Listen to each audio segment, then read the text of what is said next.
আদালত দিয়েছে, আমি যা শুনেছি আদালত তো ক্লিয়ার বলেছে, লাইভ ভিউতে সবাই দেখেছেন যে রাজনৈতিক লোকেদের কথা ধর্তব্যের মধ্যে না আনতে বলেছে আদালত। তার মানে পশ্চিমবাংলার রাজনৈতিক নেতৃত্ব কর্তৃত্ব যারা ফলান তাদের বিশ্বাসযোগ্যতাটা নেই, এটা সংবিধানের অন্যতম প্রধান স্তম্ভ জুডিশিয়ারি বলছে। পশ্চিমবাংলার প্রশাসনিক কর্তৃ যিনি রাজনৈতিক নেতৃত্ব, তার বক্তব্যকে আদালত ধর্তব্যের মধ্যে আনতে নারাজ।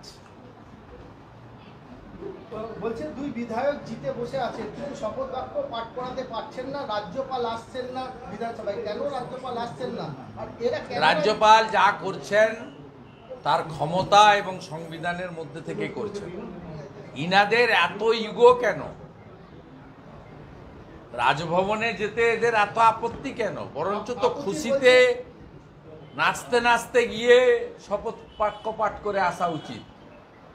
আমরা তো এমএলএ হয়েছি, আমাদের প্রোটেম স্পিকার সুব্রত মুখার্জির কাছে গিয়ে 21 সালে আমাদের শপথ নিতে হয়েছে। আমাদের রাজ্যপাল ডাকলে তো আমরা আগে ছুটে গিয়ে রাজভবন থেকে নিতাম। বলছে ভয় পাচ্ছে রাজভবনে যেতে, বিধায়করা রাজভবনে যেতে ভয় পাচ্ছে, মেয়েরা যেতে ভয় পাচ্ছে। তাহলে মুখ্যমন্ত্রী কেন রাজ্যপালের অ্যাপয়েন্টমেন্ট যিনি করেন রাষ্ট্রপতি মহোদয়ের কাছে এই রাজ্যপালকে প্রত্যাহার করার জন্য লিখছেন না? তারা মুখ্যমন্ত্রী কেন তিনি দেশের প্রধানমন্ত্রীকে লিখছেন না যে পশ্চিমবঙ্গের রাজ্যপালকে অবিলম্বে প্রত্যাহার করা উচিত? তার রাজভবনে যেতে ভয় পাচ্ছে। অন্যরা তো ভয় পায় না, তৃণমূলের এত ভয় কেন? আমাদের তো ঢুকতে গিয়ে আটকে দিয়েছিল। আমরা তো রাজভবনে যেতে চাই সংবিধানের প্রধানের কাছে, বেআইনিভাবে আটকে ছিল। পরে হাইকোর্ট থেকে দুগালে দুটো থাপ্পড় খেয়ে বাধ্য হয়েছে দরজা খুলে দিতে। বলছে হকার উচ্ছেদ আমার লক্ষ্য নয়, নতুন করে হকার বসালে ওটা ঠেলায় না পড়লে বিড়াল গাছে ওঠে। বলছে পুলিশ যদি হকার বসে সেক্ষেত্রে তাকে গ্রেফতার করা হবে। ওটা হচ্ছে আঙ্গুর ফল টক। কাল সারাদিন ধরে লোকের চোখের জল দেখিয়েছে মমতা ব্যানার্জি ভীত, আতঙ্কিত, সন্ত্রস্ত হয়েছেন।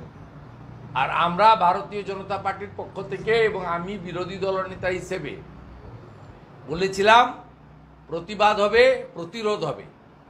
আপনি বলেছেন সরকারি জমি উদ্ধার করবেন, আপনার লোকেরা গরিব মানুষের পেটে লাথি মেরে হকার উচ্ছেদের নামে মানবাধিকার লঙ্ঘিত করছেন। আমরা চাই ফুটপাত দখলমুক্ত হোক, আমরা চাই নগরায়ন সুন্দরভাবে গড়ে উঠুক, কিন্তু কারোর পেটে লাথি মেরে নয়।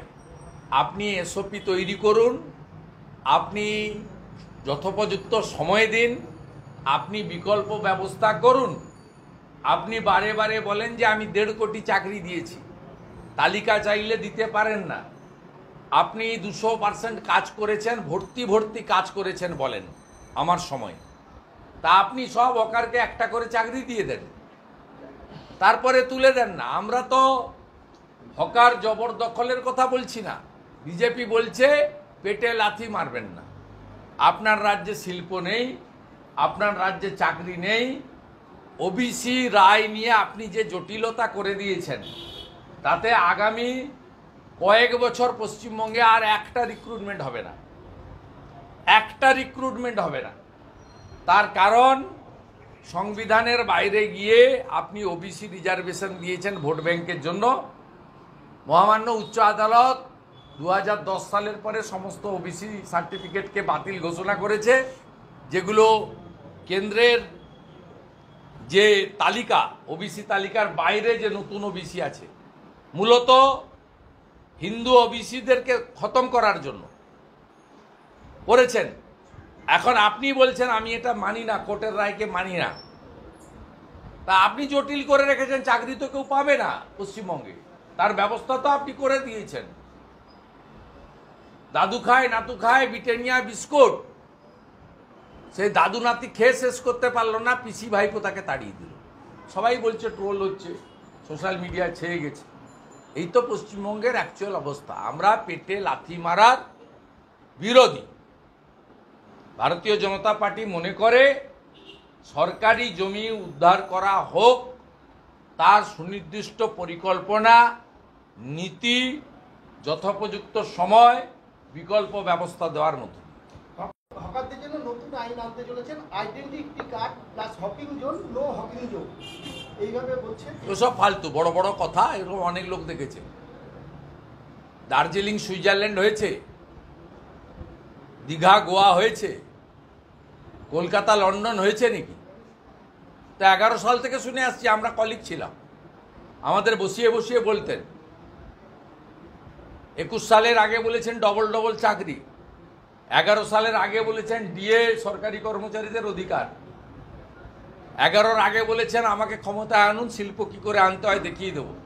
আপনি তো ডিনামাইট দিয়ে শিল্প কি করে উড়াতে হয় দেখিয়ে দিয়েছেন। অতএব আপনার দ্বারা এগুলো কিছু হবে না।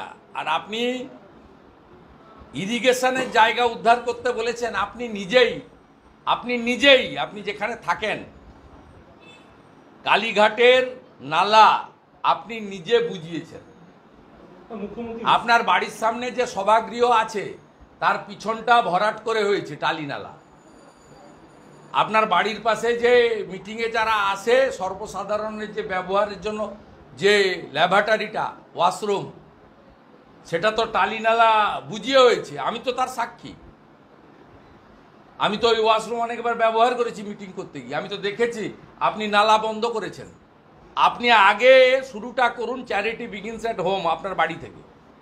দাদা লাস্ট প্রশ্ন আমার, সেটা হচ্ছে শান্তিপুরে আজকে বড় বোমা বাঁধতে গিয়ে বোমা বিস্ফোরণে মৃত্যু ঘটেছে একজনের, ভাগীরথী নদীর চর, সেই চরের মধ্যে বোমা বাঁধা হচ্ছে। সেই বোমা হয়তো বাঁধছিল এখানে উপনির্বাচন আছে ব্যবহার করার জন্য।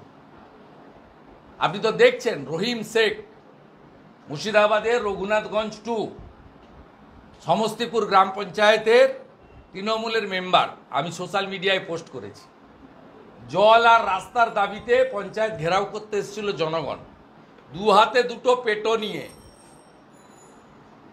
ছুটতে ছুটতে যাচ্ছে রহিম শেখ, বোম ফাটাতে ফাটাতে, পাবলিককে ডিসপার্স করার জন্য। গোটা রাজ্যটাকে যৌতুকগৃহ করেছে। বারে বারে যেটা বলি ওটা বলি শেষ করব, বুড়িমার চকলেট বোম পাওয়া যায় না, কিন্তু পিসির বোম সব জায়গায় পাওয়া যাচ্ছে। একটা কোশ্চেন আছে, মুখ্যমন্ত্রী হুঁশিয়ারির পর অ্যাকশন জমি কেলেঙ্কারির অভিযোগে গ্রেপ্তার শিলিগুড়ি তৃণমূল নেতা দেবাশিস, এই বিষয়টা আইওয়াস ইমেজ বিল্ড আপ করার জন্য। এই কেসে চার্জশিটও হবে না, কনভিকশনও হবে না। ওকে এসি রুমে রাত্রে কয়েকদিন রাখা হবে পিসির নামে, পরে জেসির নামে শাহজাহান যেমন আছে মোবাইল ব্যবহার করছে, খাসির মাংস খাচ্ছে, লুচি আর ছোলার ডাল খাচ্ছে, বাড়ির লোকের সঙ্গে কথা বলছে, এরকম 2-4 দিন 5 দিন হবে। আপনারা মিডিয়া হাইপ তুলবেন, তারপরে মিডিয়াও আউট হয়ে যাবে, out of sight out of mind. Debashis বাবু আবার স্বমহিমায় থাকবেন। কমপ্লিটলি আইওয়াস, চার্জশিটও হবে না, কনভিকশন হবে। গোটা রাজ্য জুড়ে যে তিনি হকার হচ্ছেন, সরকারি জমি কথা বলছেন, তারপর অনেক পৌরসভা এখনো কিন্তু ওনার কথা শুনছেন না, এখনো পর্যন্ত কোনো উদ্যোগ না শুনবে না কেন? কর্মচারীরা মালিকের কথা শুনতে বাধ্য। কোনো পৌরসভাতে ভোট হয়নি, এই লোকসভা নির্বাচনে প্রমাণ হয়েছে। 69টা পুরসভাতে তৃণমূল কংগ্রেস হেরেছে। এই রানাঘাট শহরে একটা ওয়ার্ডে লিড পায়নি, অথচ এমন ভোট করলেন এখানে বিজেপি মাত্র একটা সিট পেল। আপনি নিজে বিশ্বাস করেন? কোনো ইভিএমে ভিভিপ্যাট ছিল না, এসডিওদের দিয়ে সব ইভিএম চেঞ্জ করে ছাপ্পা মেরে এলাকা দখল করে ভোট করেছেন। আসল ভোটের প্রতিফলন তো এটা হয়েছে। তাই এখন যারা আছে তারা পিসির আশীর্বাদে পৌরপ্রধান, তারা কার্যত কর্মচারী, মালিকের কথা তারা শুনতে বাধ্য। না শুনলে পুলিশকে দিয়ে করবে, অসুবিধা কী আছে? ওনার পার্টি এবং দল সরকার তো পুলিশই চালাচ্ছে। পুলিশ তো সিআরপিসি আইপিসি মেনে কাজ করে না। আইন শৃঙ্খলা রক্ষা করার কাজ, মাফিয়াদের জব্দ করার কাজ, বোমা বন্দুক উদ্ধার করার কাজ, রোহিঙ্গাদের বাংলাদেশ থেকে আসা ঠেকানোর কাজ, এই কাজ তো পুলিশ করে না। পুলিশ ভোটের কাজ করে তৃণমূলের, আর রাস্তায় দাঁড়িয়ে গাড়ি থেকে টাকা তোলে। চলুন।